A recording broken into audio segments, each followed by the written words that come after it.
Salut, ici Maps! Aujourd'hui, je vous fais ma pile à lire pour le mois d'août. Ouais, je vous ai montré une pile à lire pour le défi des fiertés il y a pas longtemps et il y avait 9 catégories. Donc, j'imagine que ces 9 catégories-là, ça va être mon mois d'août, hein? Puis j'aurai pas le temps pour d'autres lectures. C'est sûrement ça que vous vous dites. Et vous avez peut-être raison au fond. Moi qui pensais avoir choisi des petites lectures, finalement j'y regarde, puis elles sont pas si petites que ça.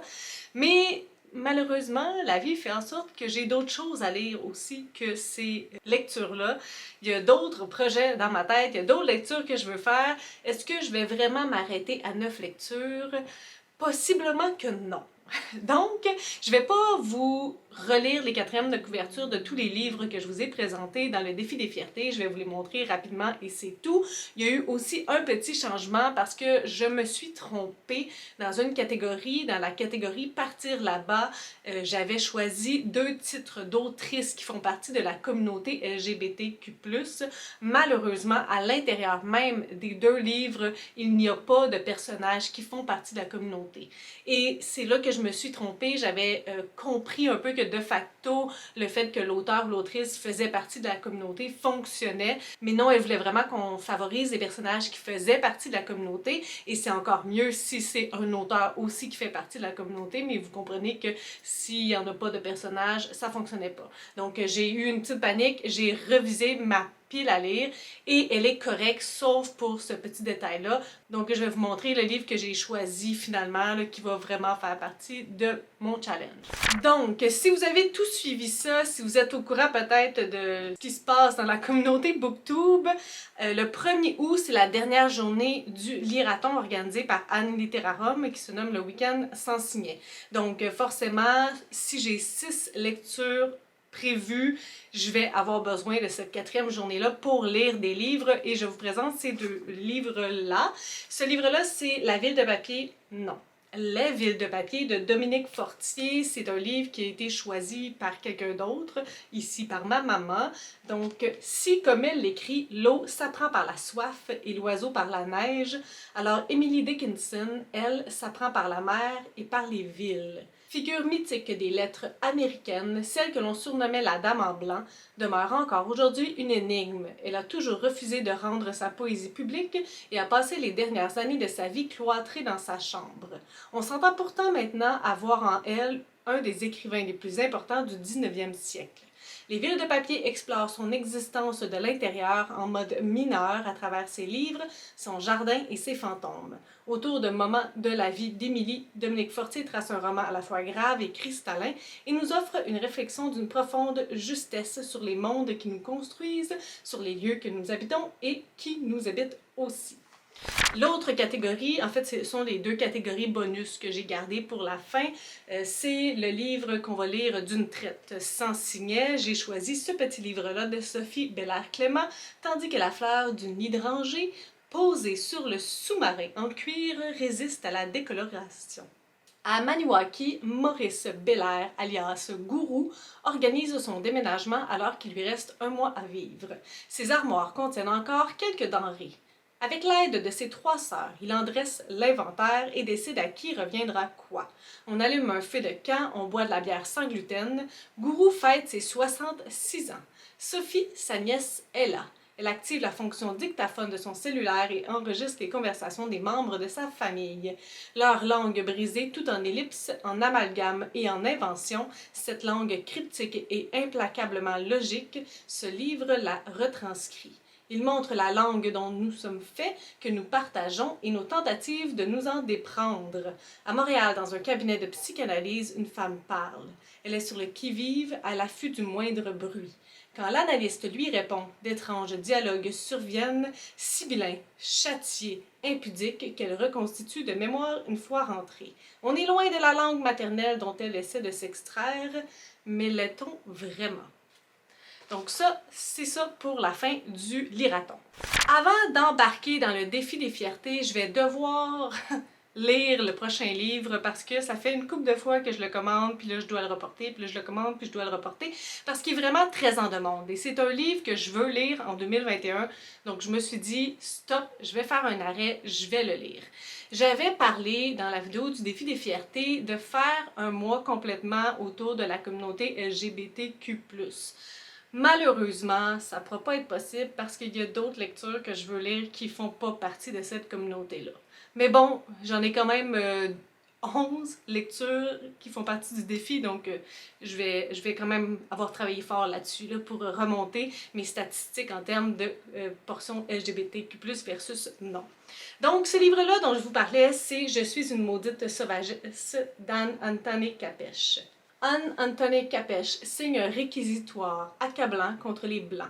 Quand le Blanc a voulu exploiter et détruire notre territoire, il n'a demandé de permission à personne. Il n'a pas demandé aux Indiens s'ils étaient d'accord. Donc, puis il est en 2 langues, il est en français et en Ninu-Emun. Donc, très intéressant. Et il date, ma foi, j'ai été surprise de voir que c'était 1976. Vraiment, j'ai été assez surprise de tout ça. Il a été probablement réédité, là. Ouais, ici, ça dit 2019, mais wow! Ok, donc là, on s'en va dans le défi des fiertés. Je vous reparle pas des catégories, je fais juste vous les montrer, vous les nommer. Puis si vous voulez en savoir plus, je vous réfère à la vidéo où j'en avais parlé et à la vidéo de Karine si vous voulez savoir de quoi il en retourne. Karine la bouquineuse, qui est l'organisatrice de ce défi. Donc, Baise-moi de Virginie Despentes, Les 7 maris d'Evelyn Hugo, On se perd toujours par accident de Leanne Betasamosake Simpson, Antonin de Samuel Champagne, le 2e tome de la trilogie Prince captif de C.S. Pacat, le 2e tome c'est Le guerrier, au 5e de M.P. Boisvert, Petites annonces de Nicolas Giguère, Querelle de Roberval de Kevin Lambert, J'ai peur des hommes de Vivek Shraya. Celui-là, je vous en avais pas fait de résumé parce que je ne l'avais pas en main propre lorsque je vous ai fait la vidéo. Est-ce qu'il y en a un? En arrière, ça dit juste « Les hommes ont peur de moi ». Vivek Shraya a des raisons d'avoir peur des hommes. Tout cela a commencé lorsque, enfant, on la maltraitait parce qu'elle n'était pas assez garçon. Cela s'est poursuivi lorsque, adulte, on l'a punie parce qu'elle n'était pas assez femme, ou parce qu'elle en était une tout simplement. Pour Shraya, il n'y a pas d'échappatoire, que des stratégies de survie, de la performance forcée de la virilité de sa vie d'avant aux contraintes quotidiennes que lui impose aujourd'hui sa vie de femme trans, cible de toutes les cruautés, les humiliations, les déconsidérations. Dans une écriture franche et bouleversante, elle livre un témoignage lucide sur le fil qui relie la masculinité toxique, la misogynie, l'homophobie et la transphobie. Ouf, ça a l'air vraiment bouleversant.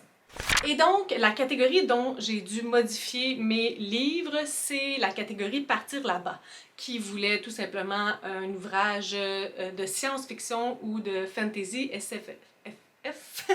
Et il fallait un personnage qui fasse partie de la communauté, puis il n'y en avait pas dans les 2 possibilités que j'avais. Donc, j'ai fait un petit changement et je suis assez contente de cette trouvaille parce que, ma foi, c'était vraiment difficile.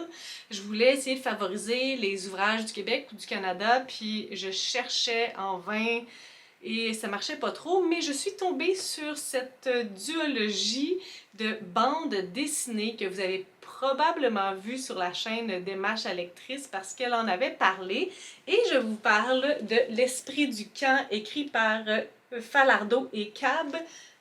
Je pense que lui, c'est le premier. Donc, ça dit... Une adolescente est envoyée de force par sa mère dans un camp de vacances où elle devra travailler comme monitrice tout l'été. Perdue en pleine forêt, entourée d'inconnus avec lesquels elle ne semble pas avoir d'affinité, Elodie considère déjà que ses vacances sont fichues. Mais le camp du lac à l'ours lui réserve plusieurs surprises, un jour après l'autre. Un groupe de petites rousses à l'imagination débordante, un mystérieux directeur de camp et une collègue attentionnée transformeront son séjour en véritable aventure. Donc, j'ai bien hâte, j'aime beaucoup le choix que j'ai fait. D'où, là, je vous ai mentionné 11 lectures, même s'il y a 9 catégories, parce que dans la première catégorie, j'en ai mis 2, et lui, ben, c'est une duologie, donc je vais lire les 2 tomes. Ça clôt ça. Là, il y a d'autres lectures que je veux faire aussi. Le mois d'août, c'est aussi la fin du défi livresque estival organisé par Encore une page et j'ai été quand même assez bonne. Il va me rester une seule lecture à faire pour le défi et ma foi, c'est quand même une grosse lecture. C'est le 3e tome de la série là, Avant toi, après toi, puis on est rendu à Après tout de Jojo Moyes. Donc au tout début de ma chaîne, j'avais lu les 2 premiers en désordre en plus. Je vais pas vous faire le résumé du 3e tome si ça vous intéresse. Je vous ramène à mes vidéos, mais bon, en tout cas, je les avais lus à l'envers, fait que disons que c'est sacré moi.